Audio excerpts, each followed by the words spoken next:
Hello, my dear friends. This is Anita, a spoken and functional English trainer and a student of English literature as well. तो इस video के अंदर हम बात करने वाले हैं एमए फर्स्ट ईयर के एग्जाम की, जिसके अंदर हम पेपर फर्स्ट में आने वाला जो हमारा चैप्टर है द कैंटरबरी टेल्स, उसकी बात करेंगे। तो इस वीडियो के अंदर हम कैंटरबरी टेल्स का जो प्रोलॉग है, जो हमको प्रोलॉग दिया गया है हमारे सिलेबस के अंदर, उसको हमको कंप्लीट करना है। काफी स्टूडेंट्स ऐसे होते हैं जो एग्जाम के टाइम पे पढ़ना पसंद करते हैं, पूरे साल उन्होंने कुछ भी नहीं पढ़ा होता है, और एज ए लिटरेचर स्टूडेंट्स हमारे पास में बहुत बड़ी बड़ी नॉवेल्स होती है, इतना सिलेबस एक साथ कवर नहीं कर पाते हैं। सो हम लोग शॉर्ट में पढ़ेंगे और ऐसा पढ़ेंगे कि हम एग्जाम में अपना आंसर लिख पाए। ओके, तो आपको क्या करना है, इसको देखने के बाद में एक बार आपको ऐसे ही देखना है, उसके बाद में आपको इसके नोट्स बना लेने हैं, फिर उनको एक बार रिवाइज कर लेना है, तो एक ही बार में आपका एक चैप्टर रेडी हो जाएगा। ठीक है, नोट्स जरूर बनाने हैं क्योंकि हम चीजें याद नहीं रख पाते हैं। जैसे कि यहाँ पर है कि the shrine of Saint Thomas Becket, तो इसको हम लिखेंगे तभी हमको नाम याद रह पाएगा, बाकी हम याद नहीं रख पाएंगे, इसलिए हमको नोट्स बनाने काफी इंपॉर्टेंट है। Okay, let's begin the topic. The Canterbury Tales. Canterbury क्या है? कैंटरबरी एक सिटी है, यूके की, इंग्लैंड की एक सिटी है जिसका नाम है कैंटरबरी, और टेल्स का मतलब होता है स्टोरी। ठीक है, स्टोरीज जो होती है ना, उनको हम बोलते हैं स्टोरीज, कहानियां, उनको हम बोलते हैं टेल। ओके, टेल मतलब होता है कहानी, और टेल से मतलब बहुत सारी कहानियां, तो कैंटरबरी टेल्स। तो इसका हम जनरल प्रोलॉग पढ़ने वाले हैं। जनरल प्रोलॉग के अंदर हमको कैरेक्टर्स पढ़ने हैं, जिसमें 30 कैरेक्टर्स हमको पढ़ने हैं। तो उससे पहले थोड़ा सा रिव्यू ले लेते हैं कि ये वाले जो है वो क्वेश्चंस कहाँ बनते हैं। ये क्वेश्चंस 1-2 नंबर के आते हैं, तो ऐसे हमको सिर्फ इतना सा याद रखना है, और उसमें से ही हमसे क्वेश्चंस पूछे जाते हैं। तो मैं आपको बता दूंगी कि क्या क्या आपको याद रखना है। देखना, ये किसने लिखी है कैंटरबरी टेल्स? ये लिखी है जोफ्री चौसर ने। जोफ्री चौसर ने इसको लिखी है, मतलब राइटर है ये जोफ्री चौसर कैंटरबरी टेल्स के, और ये इनका अनफिनिश्ड वर्क है। अनफिनिश्ड वर्क क्यों है वो भी आपको पता चलेगा। इन्होंने चॉइस स्टोरी इनकी बुक के अंदर लिखी है, जो ये है कैंटरबरी टेल्स, इसके अंदर इन्होंने चॉइस स्टोरियां लिखी है, 24 स्टोरीज। तो इसको हम याद कैसे रखेंगे? इनका नाम क्या है? जोफ्री चौसर। तो चौसर से हम चॉइस याद रखेंगे, चौसर चॉइस, चौसर चॉइस। ओके, तो चौसर ने चॉइस स्टोरीज लिखी है कैंटरबरी टेल्स के अंदर। ये डायरेक्टली क्वेश्चन आ जाता है कि कितनी स्टोरीज है कैंटरबरी टेल्स के अंदर, तो हमारी 24 स्टोरीज जोफ्री चौसर ने इसमें लिखी है, और ये इनका एक अनफिनिश्ड वर्क है। ठीक है, अनफिनिश्ड वर्क क्यों है? क्योंकि इनकी डेथ हो गई थी। तो हम यहाँ पर देख लेते हैं कि ये जो चॉइस स्टोरी इन्होंने लिखी है वो 1387 से लेके 1400 तक इन्होंने 13 साल के अंदर चॉइस स्टोरियां लिख दी थी। ठीक है, उसके बाद में उनकी डेथ हो गई, तो उनका ये अनफिनिश्ड वर्क रह गया। ठीक है, वर्क मतलब क्या होता है? जो साहित्यिक रचना होती है ना, उसको हम वर्क बोलते हैं। ओके, तो इनका अनफिनिश्ड वर्क है ये कैंटरबरी टेल्स, इसमें इन्होंने चॉइस स्टोरीज कवर की है। अब आगे आता है कि मोर देन 17,000 लाइन्स के अंदर ये चॉइस स्टोरियां लिखी है इन्होंने, 17,000 लाइन्स के अंदर चॉइस स्टोरियां लिखी है। फिर आगे अगला पॉइंट है जो है कि इसको क्या बोलते हैं, इस मास्टरपीस को क्या बोलते हैं? Magnum opus. मैग्नम ओपस, ये याद रखना है आपको ये नाम, मैग्नम ओपस, क्योंकि कई बार हमारे एग्जाम में ऐसा आ जाता है कि मैग्नम ओपस जो है जोफ्री चौसर की, उसको मतलब वो कौन सी है, तो हमको कैंटरबरी टेल्स लिखनी है उसकी जगह। ठीक है, या फिर ऐसे भी आ जाता है कि क्या बोला गया है जोफ्री चौसर की जो कैंटरबरी टेल्स है, उनको क्या बोला गया है, तो यहाँ पे मैग्नम ओपस इसको बोला गया है, तो ये आपको याद रखना है, मैग्नम ओपस। ठीक है, तो मैग्नम ओपस का मतलब क्या होता है? मास्टरपीस या फिर बेस्ट पीस है ना। इनकी जो सारी जितने भी वर्क्स है, इनके वर्क्स मतलब इनकी रचनाएं हैं, उनमें से सबसे अच्छा जो है वो कैंटरबरी टेल्स है। ओके, मास्टरपीस है। फिर इन्होंने क्या कहा था कि 120 स्टोरीज ये कवर करने वाले थे। इन्होंने डिसाइड किया था कि मैं 120 स्टोरीज इस कैंटरबरी टेल्स के अंदर लिखूंगा, बट इनकी डेथ हो गई थी, इसकी वजह से ये अपना वर्क जो है वो कंप्लीट नहीं कर पाए। ओके, अब इसमें बात करें कैरेक्टर्स की, तो इसमें कैरेक्टर 30 कैरेक्टर इसके अंदर थे। 29 थे वो पिलग्रिम्स थे। अब पिलग्रिम्स का मतलब होता है कि तीर्थयात्री। ठीक है, तीर्थयात्री। 29 पिलग्रिम्स थे, और एक जो नरेटर है, जो हमारे राइटर हैं जोफ्री चौसर, वो खुद थे। ठीक है, तो 29 + 1 कितने हो गए? 30 पिलग्रिम्स इसके अंदर थे। ओके, फिर यहाँ पर उन्होंने बोला था कि 120 स्टोरीज कैसे लिखेंगे, कैसे लिख रहा, उन्होंने बोला कि स्टोरी टेलिंग एवरी पिलग्रिम है ना, पर पिलग्रिम जो होगा, मतलब एवरी पिलग्रिम, एक तीर्थयात्री क्या करेगा? 2 स्टोरी जाते टाइम, कहाँ पे, वो हम यहाँ पर देखेंगे कि कहाँ पर वो जा रहे थे और कहाँ से वापस आ रहे थे। तो 2 स्टोरी जो है वो जाते टाइम बताएगा, और 2 स्टोरी आते टाइम बताएगा। मतलब एक पिलग्रिम जो है, एक तीर्थयात्री जो है, वो टोटल 4 स्टोरीज बताएगा। ठीक है, और ऐसे कितने तीर्थयात्री थे? 30 तीर्थयात्री थे। तो 30 अगर 4-4 सभी बताएंगे तो हमारा होगा 120 स्टोरीज। ओके, तो 30 × 4 हमने किया तो क्या हो गया 120 स्टोरीज। तो जोफ्री चौसर ने जो सोचा था कि वो अपने फिक्शन के अंदर कितनी 120 स्टोरीज को कवर करेंगे, बट ड्यू टू डेथ क्या हो गया, इनका अनफिनिश्ड वर्क रह गया। पर उन्होंने सोचा तो था कि 120 स्टोरियां वो लिखेंगे। ठीक है, तो अब आ जाते हैं जनरल प्रोलॉग इधर के अंदर की, कब से स्टार्ट हुई थी लिखना, क्या था क्या नहीं। ठीक है, तो यहाँ पर हम देखते हैं कि स्टोरी बोलना मतलब स्टोरी लिखना उन्होंने कहाँ से स्टार्ट की थी। ठीक है, तो स्टोरी टेल्स मतलब कि स्टोरी बताती है, उनके द्वारा लिखी गई स्टोरी बताती है कि उन्होंने मंथ ऑफ अप्रैल के अंदर इसको लिखना स्टार्ट की थी, या फिर उस टाइम की ये स्टोरी है। ओके, जो कैंटरबरी टेल्स है वो पूरा जो है हमारा फिक्शन वो कब का है, अप्रैल मंथ का है। ओके, फिर सेकेंड पॉइंट है ये स्प्रिंग का टाइम होता है। स्प्रिंग मतलब बसंत ऋतु का। ठीक है, बसंत ऋतु के टाइम पे इन्होंने लिखना स्टार्ट की थी। और ये कब आता है, बिटवीन विंटर एंड समर। ठीक है, अप्रैल कब आता है, अप्रैल मार्च अप्रैल, ये सर्दियां जस्ट खत्म होती है और गर्मियां स्टार्ट होती है, उससे उसके बीच का टाइम होता है स्प्रिंग टाइम। ओके, तो उस टाइम क्या होता है, ये विंटर और समर के बीच का सीजन होता है स्प्रिंग, और ये बहुत अच्छा सीजन होता है। इंडिया में भी हम देखें तो मार्च अप्रैल के टाइम पे बहुत प्लीजेंट वेदर होता है। ठीक है, तो इसमें क्या होती है, लीव्स और प्लांट्स ग्रो करना स्टार्ट होते हैं। ठीक है, leaves and plants start to grow. ठीक है, उगना स्टार्ट हो जाते हैं प्लांट्स बहुत सारे, और बहुत सारी लीव्स जो है नई नई पत्तियां आती है, क्योंकि ऑटम के अंदर वो सब झड़ जाती है, तो स्प्रिंग के अंदर वापस से नई पत्तियां आना स्टार्ट होती है। फिर क्या है, फ्लावर ब्लूम इन स्प्रिंग, और स्प्रिंग के अंदर जो बसंत ऋतु है उसके अंदर बहुत सारे फूल खिलने लगते हैं, तो बहुत प्लीजेंट वेदर होता है। ठीक है, यहाँ पे यूके की बात की गई है क्योंकि ये स्टोरी यूके में लिखी गई थी, तो वहां पर जो मंथ है अप्रैल का, उसमें वेदर कैसा होता है, प्लीजेंट, बहुत अच्छा सुहावना मौसम होता है उस टाइम, जिस टाइम अप्रैल महीना होता है। ठीक है, तो वहां पे क्या होता है कि अप्रैल महीने के अंदर जो तीर्थ यात्री है या फिर किसी लोगों को कहीं घूमने जाना होता है, तो अप्रैल महीने में जाना पसंद करते हैं। ओके, तो इन सब लोगों का प्लान होता है कि वो तीर्थ यात्रा पर जाए। तो यहाँ पर इन्होंने बोला कि people plan to go pilgrimage, मतलब पिलग्रिमेज तीर्थ यात्रा पर जाने के लिए वो क्या करते हैं, प्लान करते हैं। पिलग्रिमेज का मतलब होता है तीर्थ यात्रा, पिलग्रिम्स का मतलब क्या होता है, तीर्थ यात्री, और पिलग्रिमेज का मतलब होता है कि तीर्थ यात्रा। ठीक है, तो जैसे कि यहाँ पर मैं बात करूँ तो हम लोग भी ऐसा सोचते हैं कि मार्च जब आता है या फिर लास्ट फरवरी के अंदर हमको ऐसा लगता है कि हाँ हमको कहीं घूमने जाना चाहिए, थोड़ा मौसम प्लीजेंट रहता है। तो हम अगर मान लो कि यहाँ पर इन्होंने प्लान किया कि तीर्थ यात्रा पे जाने का, तो मैं बताना चाहूँगी कि जैसे कि हमको वैष्णो देवी जाना है, तो वो कहाँ है, वो है जम्मू के अंदर। तो वहां पर हम प्लान करते हैं कि हाँ हमको वैष्णो देवी जाना है, तो यहाँ पर भी ये प्लान करते हैं कहाँ पे, the shrine of Saint Thomas Becket के वहां पर जाने की। ठीक है, श्राइन का मतलब होता है कि तीर्थ स्थान, जैसे कि श्राइन ऑफ वैष्णो देवी हो गया। ठीक है, तो ये कहाँ जाने की प्लान करते हैं, the shrine of Saint Thomas Becket. तो ये आपको याद रखना है क्योंकि आपको शॉर्ट क्वेश्चन में पूछा जा सकता है कि कहाँ पर जाने का वो प्लान कर रहे थे, तो वो कहाँ पे जाने का प्लान कर रहे थे, थॉमस बेकेट की श्राइन में जाने का प्लान कर रहे थे। ओके, और ये थी कहाँ पे, एट कैंटरबरी कैथेड्रल। कैथेड्रल का मतलब होता है चर्च। ठीक है, तो ये कैंटरबरी कैथेड्रल में जो था क्या था, shrine of Saint Thomas Becket, वहां पे इन्होंने जाने का प्लान किया। ओके, और जैसे कि देखना हम कहीं पे जाते हैं, यात्रा जाते हैं। ठीक है, तो पहले बस वाला हमको क्या बोलता है कि तुम लोग सब एक जगह इकट्ठे हो जाना, और वहीं से सब लोग हम दूसरे दिन वहीं से निकलेंगे। तो रात को सब लोग एक जगह जाके इकट्ठे होते हैं ये लोग। ठीक है, तो जैसे कि हम लोगों को कहीं पे होटल में बुलाया जाता है कि इस होटल में सब लोग आ जाना, उसके बाद में बस यहीं से निकलेगी। बट वो बस में नहीं गए थे, वो पैदल जा रहे थे। पर फिर भी एक एग्जाम्पल के लिए मैंने बोला कि हम सब लोग को एक जगह इकट्ठा होने के लिए बोला जाता है, तो ऐसे ही इनको भी इकट्ठा होने के लिए बोला गया था। तो ये कहाँ पे इकट्ठा हुए थे, टेबर्ड इन का मतलब होता है होटल, है ना।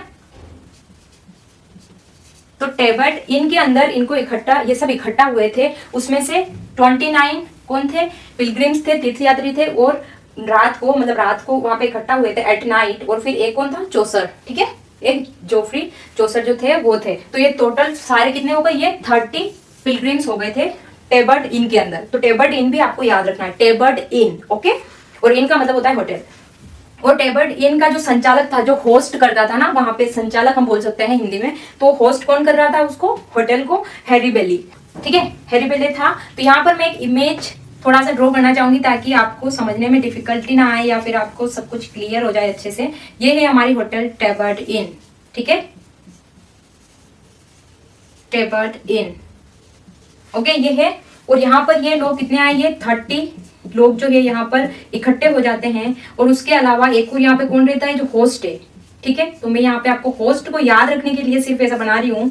ओके, तो इसके क्या थे, इसका नाम था हैरी बेली, ठीक है। हैरी मतलब बाल, हेयर, पर इसकी स्पेलिंग अलग है, ऐसा नहीं हो कि आप इसकी स्पेलिंग HAIR लिख दें, इसकी है HARRY। पर हम इसको याद रखने के लिए ऐसे बोलेंगे कि हाँ ये जो टेबर्ड इन का जो होस्ट था वो कौन था, ये ऐसे ऐसे इसके बाल थे, हैरी था। और आगे क्या है, बेले, बेले इसको पढ़ते हैं, पर हम बेली का एग्जांपल ले सकते हैं कि इसकी ऐसे पेट निकला हुआ था, मतलब बेली निकली हुई थी आगे, ठीक है। तो हम इसको ऐसे याद रख सकते हैं कि जो टेबर्ड इन का होस्ट था उसका नाम था हैरी बेली, हैरी बेले। ओके, तो यहाँ तक हमने देखा है कि जो कैंटरबरी टेल्स है वो जोफ्री चौसर ने लिखी है और इसके अंदर 24 स्टोरीज कवर की है इन्होंने, और ये इनका अनफिनिश्ड वर्क है क्योंकि इन्होंने 13 ईयर्स तक इस पे काम किया था। उसके बाद में इनकी डेथ हो गई थी, तो ये फिर सिर्फ 24 स्टोरीज कवर कर पाए थे। और उन्होंने डिसाइड कितने किया था, 120 स्टोरीज का उन्होंने डिसाइड किया था कि मैं 120 स्टोरीज कैंटरबरी टेल्स के अंदर लिखूंगा। इसको हम मैग्नम ओपस बोलते हैं, मास्टरपीस ऑफ जोफ्री चौसर। तो मैग्नम ओपस इसका नाम है।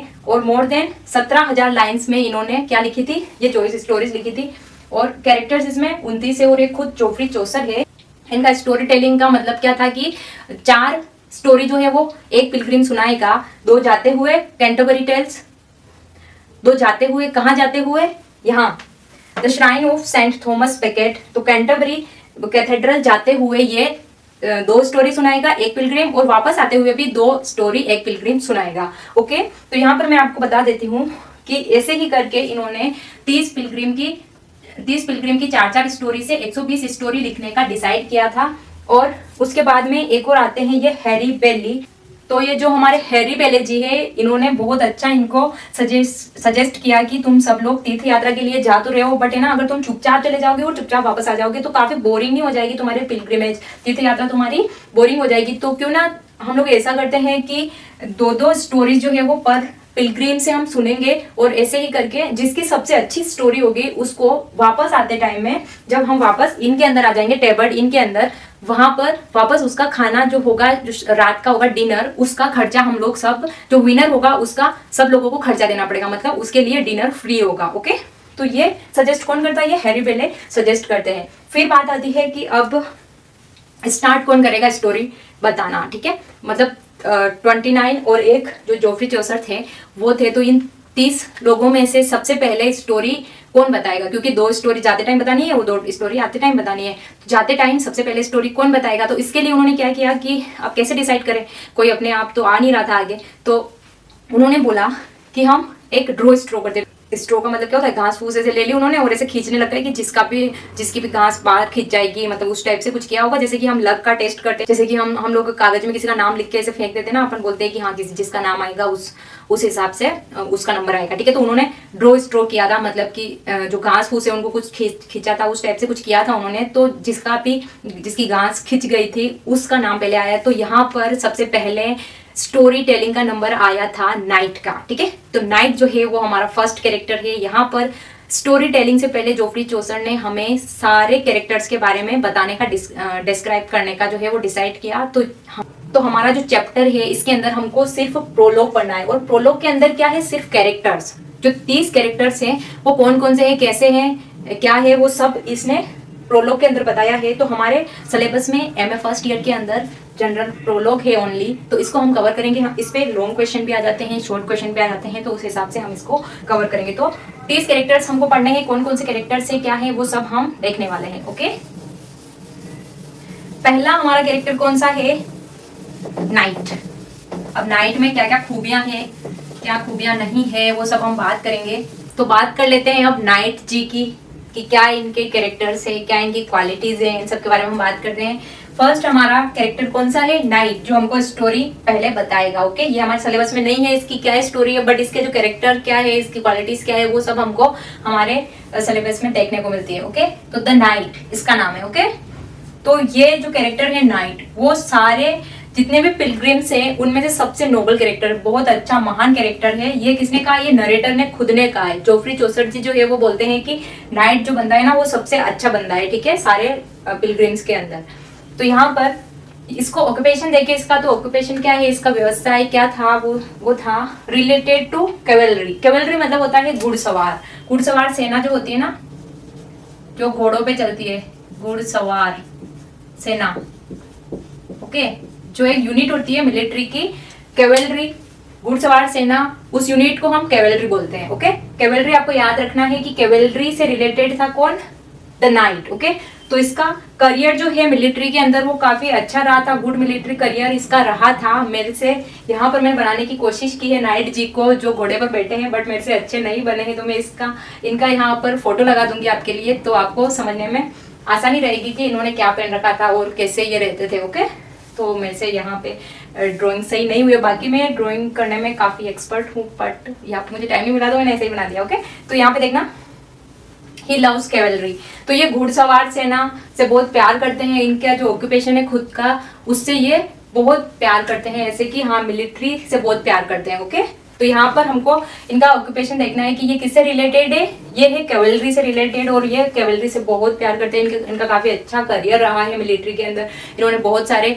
वार में हिस्सा लिया है और उनको जीता भी है। ठीक है, यहाँ पर इनकी ड्रेस की बात करें कि इन्होंने क्या पहन रखा है, तो यहाँ पर जोफ्री चौसर जी हमको बताते हैं कि इन्होंने ट्यूनिक पहन रखा है। ट्यूनिक जो कि आप इमेज के अंदर देख सकते हैं, ट्यूनिक वो होता है इतना लंबा सा होता है, तो उसको इन्होंने पहन रखा है, और वो मेड ऑफ रफ क्लॉथ, और ये किससे बना हुआ था, रफ क्लॉथ से, है ना, खुरदरे कपड़े से जो ये ट्यूनिक है वो बना हुआ था। इन्होंने tunic made of rough cloth, है ना, ट्यूनिक पहन रखा था रफ क्लॉथ का बना हुआ। He conduct mild and polite fashion, ठीक है, एक माइल्ड बहुत कम और एक पोलाइट फैशन इन्होंने ये कंडक्ट करते थे, मतलब बहुत ज्यादा हाई फाई ये नहीं रहते थे, सिर्फ ऐसा ट्यूनिक पहन लेते थे, और अपने जैसे कि मिलिट्री में, एंशियंट मिलिट्री के अंदर जो पहना जाता था उस टाइप से इन्होंने अपना ड्रेसिंग सेंस रखा हुआ था। ओके, इनकी क्वालिटीज की बात करें तो ये जेनरस थे, जेनरोसिटी इसमें इनमें थी, फिडेलिटी थी और कर्टसी थी। इन सबके मतलब मैं आपको बताऊंगी। जेनरोसिटी मतलब होता है कि उदारता या फिर दया, ठीक है, उदारता ही लिख देती हूँ मैं यहाँ पे, उदारता मतलब दयालु टाइप का आदमी था ये, मतलब काफी। He always be kind to everyone, ये हमेशा सबके प्रति क्या दयालु रहते थे। He always be kind to everyone. He always nice to people. और सबसे अच्छे से बात करते थे। Always nice to people. सब लोगों से अच्छे से बात करते थे। He never says any unkind word about anyone. मतलब किसी के बारे में ऐसे बेकार की बातें नहीं करते थे, किसी को बुरा किसी को हर्ट नहीं करते थे, तो उस टाइप के इंसान थे ये। He never says any unkind word about anyone. Okay? और हेल्प करने के लिए ये रेडी रहते थे। He always ready to help others. Okay? यहाँ पर हम सेकेंड बात करें, फिडेलिटी। फिडेलिटी का मतलब होता है कि सत्य के प्रति निष्ठा, ठीक है, मतलब सच, हमेशा सच का साथ देते थे, चाहे कोई भी सिचुएशन क्यों नहीं आ जाए, ये सच का साथ कभी नहीं छोड़ते थे, हमेशा सच को सपोर्ट करते थे। तो यहाँ पर फिडेलिटी, आपको ये वाले वर्ड्स याद रखने और ऐसे के ऐसे पॉइंट्स बना के अपना आंसर करना है, ठीक है, ताकि डायरेक्टली एग्जामिनर जो चेक करेगा कॉपियां, वो डायरेक्ट देखेगा हाँ जेनरोसिटी डिस्क्राइब कर रखा है, फिडेलिटी कर रखा है, कोर्टेसी कर रखा है, तो डायरेक्ट बिना पढ़े या फिर पढ़ने के बाद में भी आपको काफी अच्छे मार्क्स मिल जाएंगे। क्योंकि जेनरोसिटी के अंदर आप लिखते हैं कि हाँ ये उदारता मतलब काइंड है, और क्या, और सबसे अच्छे से बात करता है, नाइस टू पीपल, एंड उसके बाद में अनकाइंड वर्ड नहीं बोलता है किसी को, और सबकी हेल्प करने के लिए ईगरली रहता है, ठीक है, किसी की भी हेल्प करेगा वो तो उसके लिए रेडी रहता है। तो यहाँ पर सेकंड आता है फिडेलिटी। फिडेलिटी का मतलब होता है कि सच बोलता है, हमेशा सच का साथ देता है। तो यहाँ पर क्या है, he is a loyal man, loyal है, ठीक है, लॉयल मतलब क्या होता है, लॉयल मतलब कि झूठ नहीं बोलना, ठीक है, तो झूठ नहीं बोलता है, ये लॉयल है। He always fights for truth and Christianity, वो क्रिश्चियन था तो वो क्रिश्चियनिटी के लिए और सच के लिए, ट्रूथ के लिए वो हमेशा लड़ाई करता था, मतलब कि उसके साथ खड़ा रहता था, क्रिश्चियनिटी के साथ में और ट्रूथ के साथ में। Okay, rather than his own glory and wealth. Rather than का मतलब होता है कि इसके बजाय, ठीक है, इसके बजाय, किसके बजाय, उसकी खुद की ग्लोरी और उसके वेल्थ, मतलब खुद का वो गुणगान नहीं करता था, और उसकी वेल्थ जो उसका धन पैसा था उनके बजाय वो किसके लिए सपोर्ट करता था, सच के लिए सपोर्ट करता था और क्रिश्चियनिटी के लिए वो सपोर्ट करता था। तो यहाँ पर हम ऐसे लिखेंगे इसको फिडेलिटी को, कि उसमें फिडेलिटी थी। ही is a loyal man, he always fights for truth and Christianity rather than his own glory and wealth. Okay, तो ये इतना अपन को लिखना है। फिर हम बात करते हैं कर्टसी की। कर्टसी का मतलब होता है शिष्टाचार, ठीक है, शिष्टाचार या फिर विनम्रता, कुछ भी बोल सकते हैं, बहुत सारे सिनोनिम्स होते हैं हिंदी में भी। तो कर्टसी, इसमें हम लिखेंगे ही हैज गुड मैनर्स, उसके पास में बहुत अच्छे गुड मैनर्स थे, अच्छा व्यवहार था उसका। ही always be polite with everyone, हमेशा सबके साथ में विनम्रता का व्यवहार करता था। ही always be polite with everyone and respects everyone, और सबकी इज्जत करता था, ठीक है, चाहे वो छोटा हो चाहे बड़ा हो, या मतलब कि चाहे गरीब हो या अमीर हो, सबकी वो रेस्पेक्ट करता था सेम वे के अंदर, किसी को जज नहीं करता था। आगे क्या है, never want to take revenge, किसी से भी उसका ऐसा बिहेवियर नहीं था कि किसी से बदला लेने का, ठीक है, मतलब किसी से ऐसे नहीं कि उसको किसी ने कुछ बोल दिया तो वो अब रिवेंज लेने पे उतर जाता था, ऐसा नहीं था। वो काफी काइंड था, उसके पास में काफी अच्छे मैनर्स थे। ओके, तो ये सब हमको नाइट के कैरेक्टर के अंदर लिखना है। उसने वो कैवेलरी से रिलेटेड था, और उसने कौन सा पेन रखा था, ट्यूनिक पेन रखा था, रफ क्लोथ का, उसके पास में जेनरसिटी थी, फिडेलिटी थी और कर्टसी थी। तो ये सब अपन को याद रखना है नाइट के कैरेक्टर के अंदर। ओके, तो बात कर लेते हैं हमारे नेक्स्ट कैरेक्टर के बारे में। नेक्स्ट कैरेक्टर है हमारा द स्क्वायर। द स्क्वायर कौन है, ये ना नाइट का बेटा है। He is son of the knight, है ना, नाइट का ये लड़का है। He is a young handsome boy with curly hair, ठीक है, वो एक जवान लड़का है, यंग हैंडसम है, यंग है, हैंडसम है और कर्ली हेयर है उसके, ठीक है, घुंघराले बाल है। कर्ली का मतलब क्या होता है, घुंघराले, घुंघराले बालों वाला लड़का है ये। और कौन है, सन ऑफ द नाइट, जो हमने पिछला कैरेक्टर पढ़ा नाइट, उसका लड़का है ये, और यंग है, हैंडसम है एंड कर्ली हेयर वाला है, ठीक है। He is not as perfect as his father. As perfect as मतलब कि अपने फादर के जितना परफेक्ट तो नहीं है। He is not as perfect as his father, उसके फादर के जितना परफेक्ट तो नहीं है, but he has his own qualities, मतलब उसकी खुद की, उसके पास में काफी विशेषताएं हैं, काफी क्वालिटीज है उसकी खुद की, ठीक है। उसके फादर जितना परफेक्ट तो नहीं है हालांकि, बट क्या है, उसकी खुद की उसमें क्वालिटीज है। He is a dancer, singer, वो डांसर है, सिंगर है and poetry writer as well. वो क्या क्या है, एक तो डांसर है, दूसरा सिंगर, और उसके साथ साथ में पोएट्री भी करता है, मतलब कविताएं भी लिखता है, ठीक है। पोएट्री राइटर है एज वेल का मतलब होता है साथ ही पोएट्री राइटर है। Okay, a good horse rider भी है, मतलब वो घुड़सवारी में भी काफी अच्छा है, गुड हॉर्स राइडर है। ओके, और वो क्या करता है, खुद को कंसीडर करता है लेडीज मैन के जैसे, मतलब कि वो खुद को इतना स्मार्ट और यंग और हैंडसम समझता है कि तो वो खुद को लेडीज मैन की तरह कंसीडर करता है। ओके, तो यहाँ पर एक बार हम देख लेते हैं। He is a son of knight, he is a son of the knight, he is a young handsome boy with curly hair, he is not as perfect as his father but he has his own qualities. He is a dancer, singer and poetry writer as well, and a good horse rider. He consider himself as a ladies man. Okay, अगला हमारा character है the monk. The monk, monk मतलब होता है साधु। The monk is religious character. हमको सबको पता है कि साधु जो है वो धार्मिक कैरेक्टर होते हैं, धार्मिक चीजों से रिलेट करते हैं। He should be ascetic. ascetic का मतलब होता है कि साधुवाद वाला जीवन, ठीक है, साधु की तरह जीवन जीना, जिसमें ना हम ऐसे कंफर्ट में नहीं रह सकते, ठीक है। तो उस वाले कैरेक्टर को हम क्या बोलते हैं, एसेटिक। तो ही शुड बी एसेटिक मतलब उसको साधु वाला जीवन जीना चाहिए, but instead of doing religious work. Instead का मतलब होता है के बजाय, के बजाय या फिर की जगह पर। Instead of doing religious work मतलब धार्मिक कामों को करने के बजाय he loves to go hunting. Hunting मतलब होता है शिकार, शिकार करना, शिकार, जो हम शिकार करने जाते हैं उसको हम हंटिंग बोलते हैं। To go hunting and taking good food and wine, तो शराब भी पीता है वो और हंटिंग भी करता है और अच्छे खाने का शौकीन है। He is a corrupt person too, वो करप्ट भी है, ठीक है, करप्ट भी है, भ्रष्टाचारी आदमी भी है, मतलब जो रिलीजियस वहां से फंड आता होगा तो उसको वो यूज कर लेता है, तो वो करप्ट है। He doesn't like religious things to do, और उसको धार्मिक चीजों में कोई इंटरेस्ट नहीं है, बट खाली नाम का वो मोंक है ताकि वो उसका फायदा उठा पाए, उसको कुछ काम नहीं करना पड़े, इसलिए ना वो मोंक की तरह रहता है। The monk is religious character. He should be ascetic मतलब उसको साधु की तरह रहना चाहिए, but instead of doing religious work he loves to go hunting and taking good food and wine. Okay, he is a corrupt person too. He doesn't like religious things to do. Okay, तो ये दो character और हमारे यहाँ पर complete होते हैं। अब बात करते हैं हमारे नेक्स्ट कैरेक्टर की। बात कर लेते हैं हमारे अगले कैरेक्टर की, जो है द ह्यूमन। द ह्यूमन का मतलब होता है, ह्यूमन का मतलब क्या होता है, फार्मर, फार्मर। ओके, तो यहाँ पर जोफ्री चौसर ने दो ह्यूमन के बारे में बताया है। एक तो था नाइट का ह्यूमन और दूसरा था कैनन का ह्यूमन, ठीक है। तो हम यहाँ पर ज्यादातर बात किसकी की गई है, ज्यादा उसमें डिस्क्राइब्ड है नाइट का योमन जो था, नाइट का जो हेल्पर था, जो फार्मर था, उसकी जगह का जो ध्यान रखता था, उसकी जमीन का, उसके बारे में ज्यादा यहाँ पे डिस्क्राइब किया गया है। तो हम उसके बारे में अगर ऐसा आ जाए कि describe the human of Geoffrey Chaucer's Canterbury Tales, तो यहाँ पर हमको नाइट का जो ह्यूमन है उसको डिस्क्राइब करना है। ओके, तो यहाँ पे हम देख लेते हैं कि नाइट के ह्यूमन की क्या क्या कैरेक्टरिस्टिक्स थी, क्या क्या क्वालिटीज थी।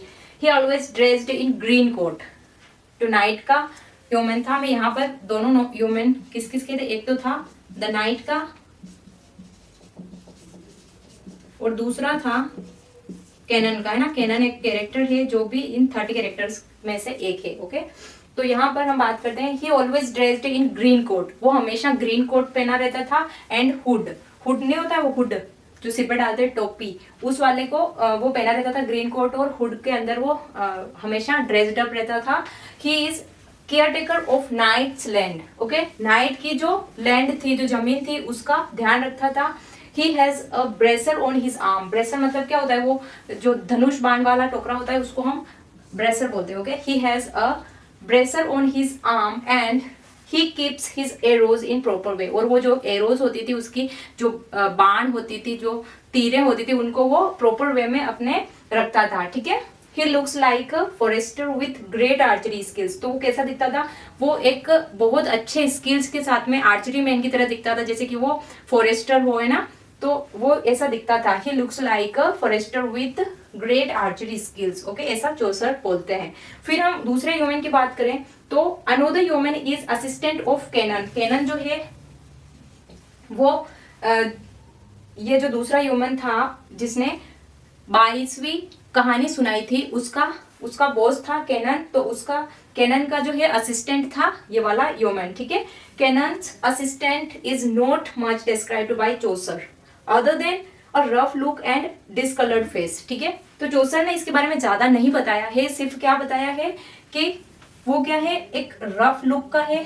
ठीक है, अच्छा नहीं दिखता है, ऐसा अजीब सा लुक है उसका, और डिसकलर्ड फेस है उसका, मतलब अनहैप्पी, डिसकलर्ड मतलब जैसे रंग उड़ा हुआ हो ना फेस का, उस टाइप का अनहैप्पी पर्सन है ये कैनन का असिस्टेंट। और उसने क्या किया था, 22वें नंबर की जो है वो स्टोरी बताई थी। ठीक है, हमारी टोटल कितनी स्टोरी थी, 24, उसमें से 22वें नंबर की जो है वो कैनन के असिस्टेंट ने स्टोरी टेलिंग की थी। ठीक है, तो 22nd स्टोरी टेलर कौन था, कैनन का असिस्टेंट। तो यहाँ पर हम देख लेते हैं द ह्यूमन, दो थे। ओके, पहला था नाइट का, दूसरा था कैनन का। और नाइट के बारे में हम बताएं तो यह है कि he always dressed in green coat and hood, he is caretaker of the night's land, he has a bracer on his arm and he keeps his arrows in proper way, he looks like a forester with great archery skills. Okay, और another human कौन सा था, another human is assistant of Canon. Canon's assistant is not much described by Chaucer other than a rough look and discolored face. Okay, और ये 22nd story teller था। ठीक है, बात करते हैं हम नेक्स्ट कैरेक्टर के बारे में।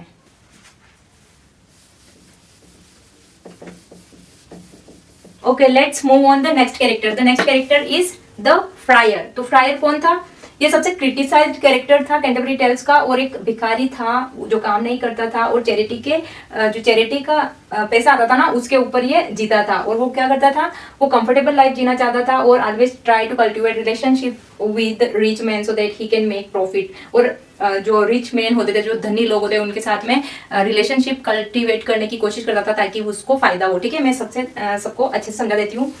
जो फ्रायर था, the friar, he is the most criticized character of Canterbury Tales. Criticize का मतलब होता है क्रिटिसाइज करना, किसी को मतलब किसी की निंदा करना। तो यहाँ पर ये क्रिटिसाइज्ड कैरेक्टर है, तो ये हमारा एडजेक्टिव हो जाएगा कि ये निंदनीय है। ठीक है, निंदनीय, मैं इसको हिंदी में बोल सकती हूँ, अगर हिंदी में स्पेलिंग मिस्टेक हो तो मुझे नहीं पता, बट हिंदनी हम इसको बोलेंगे। ठीक है, he is the most criticized character of Canterbury Tales. Okay, ये सबसे निंदनीय कैरेक्टर था कैंटरबरी टेल्स का, जो कि जोफ्री चौसर ने बताया है कि ये बहुत घटिया इंसान है। ओके, ही इज अ बेगर, बेगर मतलब कि वो भिखारी है, हु डू नॉट वर्क, पर वो काम नहीं करता है।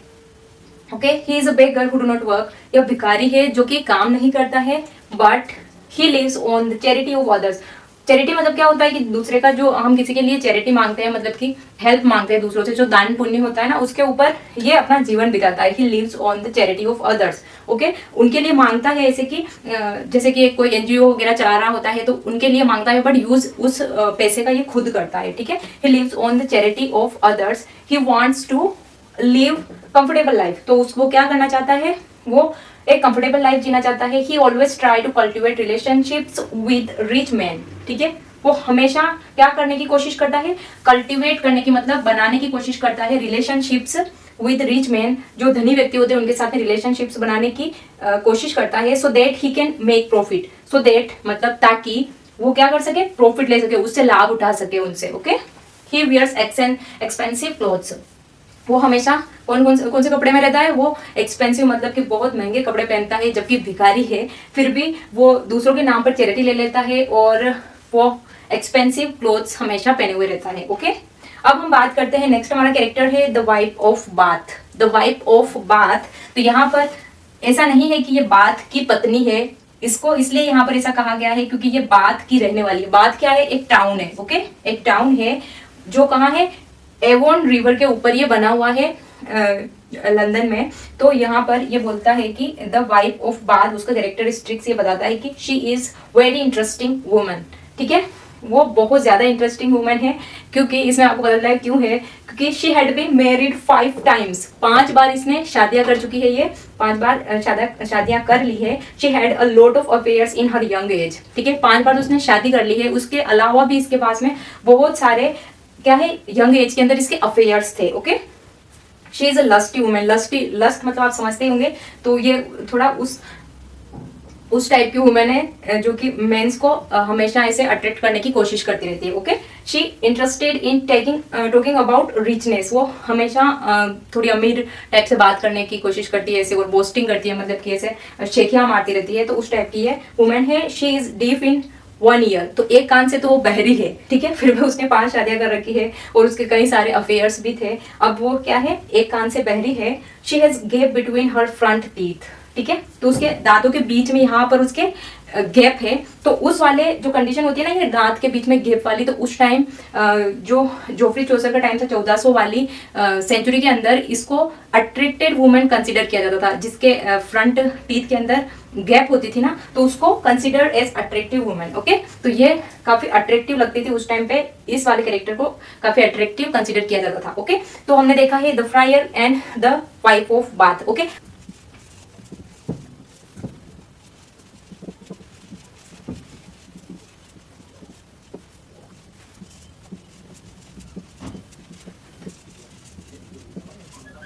तो अगला हमारा कैरेक्टर है द मर्चेंट। मर्चेंट कौन होते हैं, जो व्यापारी होते हैं। ठीक है, तो इसमें एक कैरेक्टर है मर्चेंट का। The merchant is very intelligent and wealthy man. क्या है, वो बहुत इंटेलिजेंट है और वेल्दी है, मतलब धनी आदमी है, क्योंकि मर्चेंट है तो वो ऑब्वियसली धनी ही होगा। Who knows his trade very well. ठीक है, वो अपने व्यापार को जो है वो अच्छे से करना जानता है। He always dressed in expensive, अच्छे कपड़े पहनता है, महंगे कपड़े पहनता है, एंड गुड कंडीशन क्लोथ। ठीक है, अच्छी कंडीशन वाले कपड़े ये हमेशा पहने रखता है। He is perfect in bargaining, वह बार्गेनिंग के अंदर परफेक्ट है। ठीक है, बार्गेनिंग करना मतलब क्या है, किसी भी चीज को बेचने या खरीदने में बार्गेनिंग जो की जाती है उसमें ये अपने फायदे के लिए बार्गेनिंग करता है और ये काफी प्रॉफिट भी बनाता है। ओके, तो यहाँ पर हम मर्चेंट की बात करें तो मर्चेंट बहुत इंटेलिजेंट है, वेल्दी है, और उसके जो ट्रेड को, उसके व्यापार को अच्छे से करना जानता है, और वो हमेशा एक्सपेंसिव क्लोथ पहनता है और अच्छी कंडीशन के कपड़े वो पहनता है, और ये परफेक्ट है किसमें, बार्गेनिंग करने के अंदर। ओके, तो मर्चेंट का यहाँ पे हमने कैरेक्टर देख लिया। सो फ्रेंड्स, जितना भी मैंने यहाँ पर आपको बताया है उसको आपको प्रेजेंट टेंस के अंदर लिखना है, क्योंकि जोफ्री चौसर जो है वो हमें बता रहे हैं, तो उसी टाइम का हमको प्रेजेंट में उसको लिखना है। जैसे यहाँ पर देखना, मर्चेंट इज वेरी इंटेलिजेंट, तो मर्चेंट बहुत इंटेलिजेंट है, तो इस टाइप से हमको पास्ट का कोई भी सेंटेंस में यूज नहीं करना है, क्योंकि जोफ्री चौसर जो है उसी के हिसाब से हम अपने कैरेक्टर्स को डिस्क्राइब करेंगे। तो सब कुछ हमें क्या करना है, प्रेजेंट टेंस के अंदर लिखना है। मैंने जितना बताया है उतना लिखेंगे तो भी वो काफी होगा आपके लिए। तो बाकी जो कैरेक्टर्स हैं उनके बारे में भी हम बात करेंगे अगले वीडियो के अंदर। तो ये वीडियो आपको पसंद आए तो प्लीज लाइक कीजिए, शेयर कीजिए, एंड चैनल को सब्सक्राइब करना मत भूलिए। ओके, मिलते हैं नेक्स्ट वीडियो के अंदर। Till then take care, bye bye.